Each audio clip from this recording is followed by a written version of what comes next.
Eva Hočevar, zdrava. Živijo, pozdravljen. Še delaš kaj melodramo? Še, vsak dan v življenju, še vedno sem tako melodrama, kot sem bila. Tudi izvajamo še vedno precej tako na nastopih in koncertih, ja. Ampak vidim, da se iz melodrame razvilo to, da vrtiš in krvaviš. Ja, to pa tudi, ja. V bistvu zelo zanimiv nov komad, bi rekla, tako kar zelo drugačen, spet žanrsko od melodrame, ki je bila mogoče malo bolj rock. Lani sam takrat pred par leti, ko so bile pa take malo mogoče bolj soul, R&B. Ja, ta je pa tak, no, ne vem, kako bi točno žanrsko ga opredelila. Mogoče malo bolj tak temačen, misteriozen beat ima in se mi zdi, da ja, kar paše k celi vsebini pesmi, no. Taki hitrejši, bolj moderni ritmi. Tako, ja, ta se mi zdi tudi tak zelo moja generacija komad, se mi zdi, in tudi moja generacija je zelo, zelo všeč ta komad. Tudi tako, po mojem bi se lahko tudi na kakšnem diskotu vrtu, pa tako, tak, malo drugačen mogoče od tega, kar sem do zdaj naredila, ampak mi je tudi meni zelo všečno, kar je nastalo. Ker nas vrtiš v hitrejšem ritmu ali ob tem tudi krvaviš?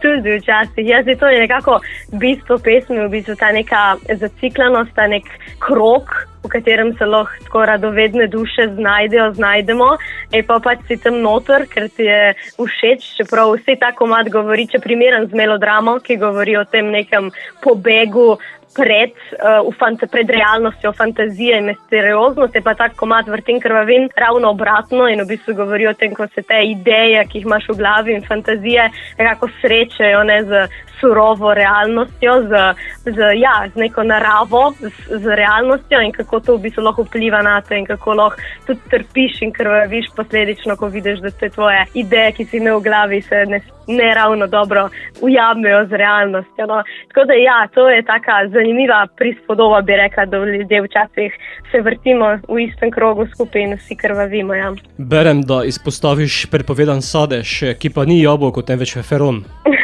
Ja, to je bilo kar zabavno, pa tudi pašuje, no, v bistvu ta feferon v estetiko celega video spota, ta rdeča in tako, in potem sem nekako to povezala skupaj, ja, in sem tudi dala to metaforo, da v bistvu, moj prepovedan sadež ni jabolko, ampak je feferon, ker ga lahko opazuješ, ga ugrizneš, to pečeš iz neumnosti, ampak pa nekako se vračaš iz te neke zasvojenosti in peče, ampak istočasno tudi na nek način to trpljenje, bi rekla, zdravi s časoma in in se rekano, da je kot nek ogenj, ki ga kusimo, ker si želimo vedeti, do kje si upamo iti na nek način v nekaterih stvareh. Ja. Bi morala v naslov pesmi dodati še tretjo besedo?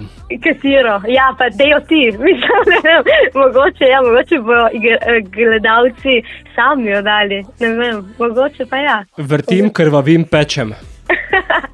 Ja, pečem, ja. Lahko, tudi, ja. Ko si omenila video, pa vidim, da je veliko rdeče barve. Ja, video spot sem dokaj zastavila z mojima res dobrima prijateljema, Hano Furlan in Nikom Velikonja, ki zdaj ponovno delata kot Candela Studios, sta res fajn. In sem imela to v bistvu idejo, da hočem, da je video spot čim bolj na nek način direkten, preprost, da se ne neki ful dogaja, da so v bistvu samo jaz in ta mišičnjak, moj prijatelj, ki je radodarno ponudil svoj torso, po katerem sem se lahko jaz malo igrala s krvjo in packala, ampak jaz sem hotela, da sta ti dve barvi, v glavnem rdeča in črna, ker sta tudi kar tako vsakodnevnem življenju, bi rekla, moji barvi, in rdeča predstavlja v bistvu to neko strast, to neko nevarnost, upor, hrepenenje, življenjskost, ker v bistvu tudi zato je kri, nisem hodila, da je zdaj prav tako kri kot kri, ampak kri kot nek ta simbol življenjskosti, ker na koncu dneva vsi slejko prekrvavimo.